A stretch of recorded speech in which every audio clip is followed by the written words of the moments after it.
मैं मीरपुर पंचायत का उप सरपंच दायराम बोल रहा हूँ। मैं संजय यादव, सचिव ग्राम पंचायत मीरपुर। ग्राम पंचायत मीरपुर में माह नवंबर 1995 से पदस्थ हूँ। वह मैं इसी ग्राम का रहने वाला हूँ। वह मेरी ग्राम में थोड़ी सी खेती बाड़ी भी है। वह मेरा एक सपना था कि मेरा जो गांव है आदिवासी ग्राम, और मेरे दिल में जो जन भावना के भाव शुरू से ही लगे रहे हैं और मैं जनता की सेवा करते आया हूँ। इसी उद्देश्य से मैंने ग्राम पंचायत मीरपुर में सचिव का पद भार ग्रहण किया है। और मैंने ग्राम पंचायत में पहले जो हमारी ग्राम पंचायत भगांव ग्राम पंचायत में जुड़ी हुई थी, और मैं जब से पदस्थ हुआ हूँ उसके 2 साल पहले ही हमारी ग्राम पंचायत भगांव ग्राम पंचायत से अलग हुई है। वह पहले ग्राम पंचायत में कुछ भी विकास नहीं हुआ था। बाकी मैं जब से ग्राम पंचायत में हूँ तब से मैंने मेरे गांव में जो भी बुजुर्ग लोग हैं, असहाय लोग हैं, उनकी मैंने पेंशन योजनाओं में काफ़ी लोगों को लाभ दिलाया। राष्ट्रीय परिवार सहायता योजना में मेरे गांव में ऐसा कोई भी व्यक्ति नहीं है जिसकी पात्रता होने के बावजूद भी उसको उस योजना का लाभ न दिलाया हो। ऐसे 100% योजनाओं 100% मैंने अपने राष्ट्रीय परिवार सहायता योजना में भी हमारे यहाँ के आदिवासी भाइयों को लाभ दिलाया है। और हमारा गांव जो था पहले इतना गरीब था कि वो हर वर्ष मतलब मार्च अप्रैल में हमारे गांव पूरा खाली हो जाया करता था और गांव के सभी लोग बस्ती में मतलब गेहूं कटाई करने के लिए चले जाते थे।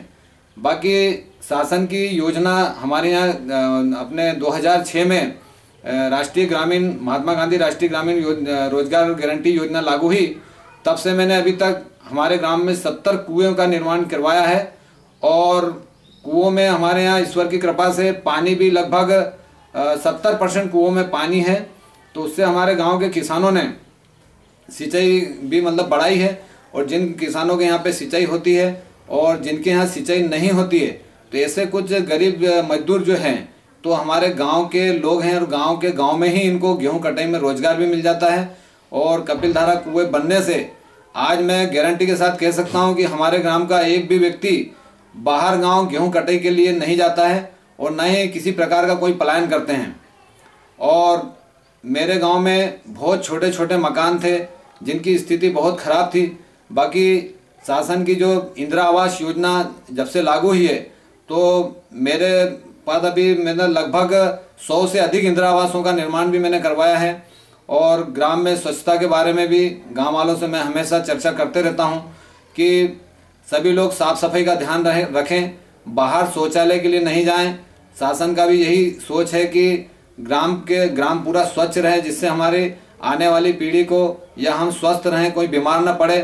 शौचालय से होने वाली गंदगियों के बारे में भी ग्राम सभा में हम हमेशा बताते रहते हैं।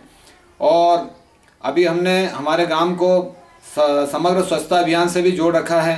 और इसके लिए अभी हमारे ग्राम में वर्तमान में स्वच्छ शौचालयों का निर्माण भी कराया जा रहा है। हमारे गांव में पानी की बहुत समस्या थी पहले, जब हम छोटे छोटे थे, क्योंकि मैं उसी गांव का रहने वाला हूं। तो उस समय 1 किलोमीटर दूर से और पानी लाना पड़ता था। और हमारा गांव जो है वो एक पहाड़ी के ऊपर स्थित है, तो बहुत पहाड़ी चढ़ करके और हमें पानी मतलब भरना पड़ता था। और हमारे गांव में एक भी हैंडपंप नहीं थे। परंतु आज शासन ने ऐसी ऐसी योजनाएं लागू की है जिससे आज हमारी पूरी ग्राम पंचायत में 20 हैंडपंप स्थापित हैं।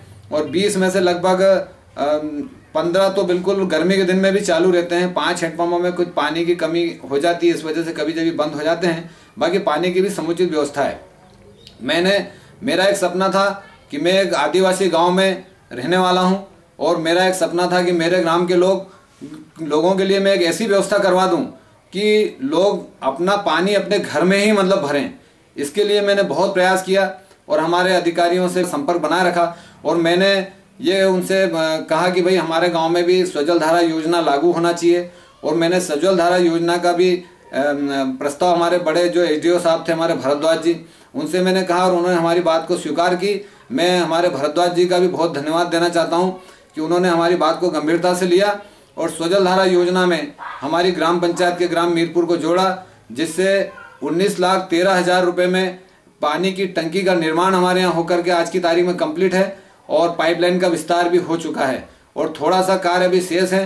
तो वो काम अभी होने वाला है। बाकी कुछ ही दिन में हमारे यहाँ पानी की जो समस्या है वो पूरी तरीके से समाप्त हो जाएगी।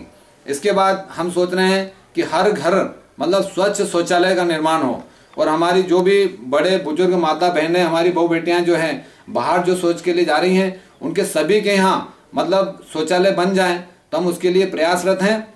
और हमारे ग्राम में अभी हम लोग निर्मल वाटिका के बारे में भी लोगों से चर्चा किए हैं कि भाई आने वाले समय में जो पर्यावरण का जो दुष्प्रभाव पड़ रहा है, तो सभी लोग जो शासन के द्वारा निर्मल वाटिका का कार्यक्रम चल रहा है, तो सभी अपने अपने घर में 5 फलदार पौधे लगाएं, जिससे कि हमें फल भी मिले और हमारा वातावरण भी सुधरे। इसके बाद में हमारा ग्राम जो है पहुंचहीन मार्गों में से था।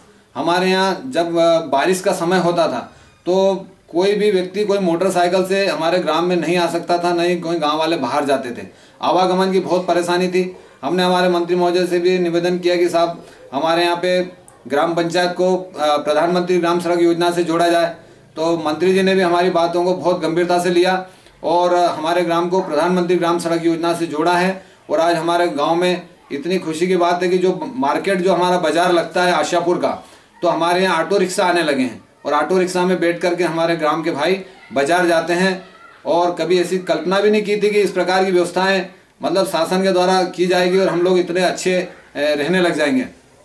उसके बाद में पहली जो सरकार थी उस समय हमारे पास में बीपीएल के मात्र 48 राशन कार्ड थे। बीपीएल के राशन कार्ड 48 थे, और आज जो है आज हमारे यहाँ 350 राशन कार्ड अभी ग्राम पंचायत में हैं, और अधिक से बहुत से लोगों के पास में गरीबी रेखा के राशन कार्ड हैं, और सभी लोगों को हमारे यहाँ ग्राम पंचायत में ही उचित मूल्य की दुकान से राशन प्राप्त हो रहा है, और सभी लोग बहुत खुशी हैं, प्रसन्न। हमारे ग्राम में पहले बहुत गारा कीचड़ हुआ करता था।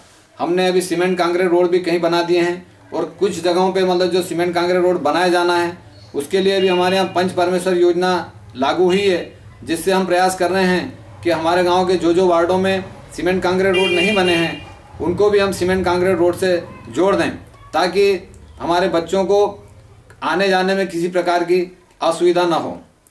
हमारी ग्राम पंचायत में पहले प्राथमिक शाला ही थी, हमने उसका प्रयास किया, माध्यमिक शाला हमारे ग्राम में खुलवाई, क्योंकि हमारे बच्चे जो हैं वो बाहर पहले खालवा या आशापुर पढ़ने के लिए मिडिल स्कूल में जाया करते थे।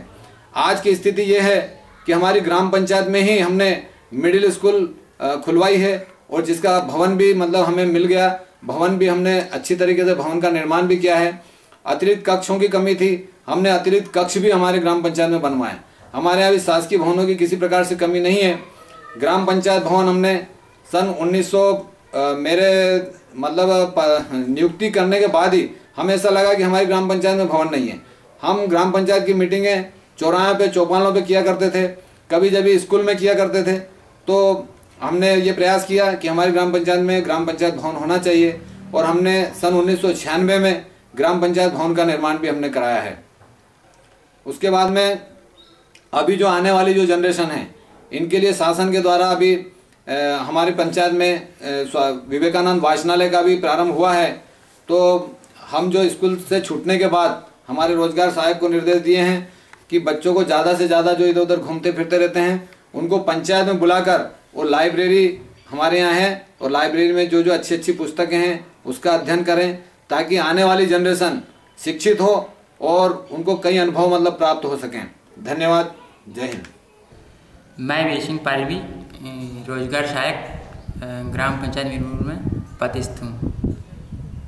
मैं सरपंच सचिव के बताए गए निर्देश अनुसार मैं कार्य करता हूँ, और जनपद पंचायत में जाके एमआईएस व मूल्यांकन कराता हूँ, और मास्टर रोल इशू करवाता हूँ, और साइट में जाके मेट से मास्टर रोल भरवाता हूँ। मैं मजदूरों को समय पे भुगतान करवाता हूँ, और वो काम मांगने पर उनको समय पे काम देता हूँ।